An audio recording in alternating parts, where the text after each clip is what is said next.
இன்று முக்கியமான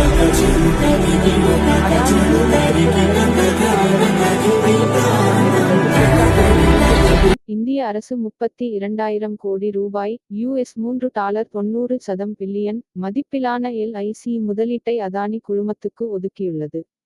2. வெளிப்படைத்தன்மை மீதான கேள்வி. 3. அரசின் பொது நிதி ஒரு தனியார் நிறுவனத்தை ஆதரிப்பது சரியா என எதிர்க்கட்சிகள் கேள்வி எழுப்பியுள்ளன. 4. ஊட்டியில் உள்ள ஆய்வுக் கூடத்தில் 10 நாள் புத்தக விழா தொடங்கியது. 75 புத்தகக் கடைகள் மற்றும் மாணவர்களுக்கு இலவச புத்தக வவுச்சர்கள் வழங்கப்படுகின்றன. 5. நியூயார்க் மேயர் தேர்தல். 8. முன்னதாக வாக்குப்பதிவு தொடங்கியுள்ளது. சோஹ்ரான் மம்தானி முக்கிய வேட்பாளராக முன்னிலையிலுள்ளார். 6. அமெரிக்க கடற்படை நடவடிக்கை. 9. USS ஜெரல்ட் R. ஃபோர்ட் என்ற விமானக் கப்பல் வெனிசுலா அருகே கரீபியக் கடலில் நிறுத்தப்பட்டுள்ளது பாதுகாப்பு நடவடிக்கையாக.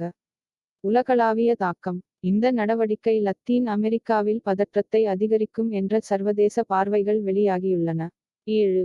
நீலகிரி புத்தக விழா கல்வி மற்றும் வாசிப்பு பழக்கத்தை ஊக்குவிக்கும் உயர்ந்த சமூக முயற்சியாக பார்க்கப்படுகிறது. 8.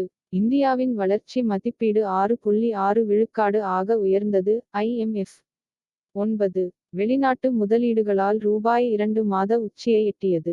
சுருக்கம். இந்திய ரூபாய் அமெரிக்க டாலருக்கு எதிராக 87 ரூபாய் 63 பைசா என்ற அளவில் 2 மாதங்களில் உயர்ந்த மதிப்பை எட்டியது.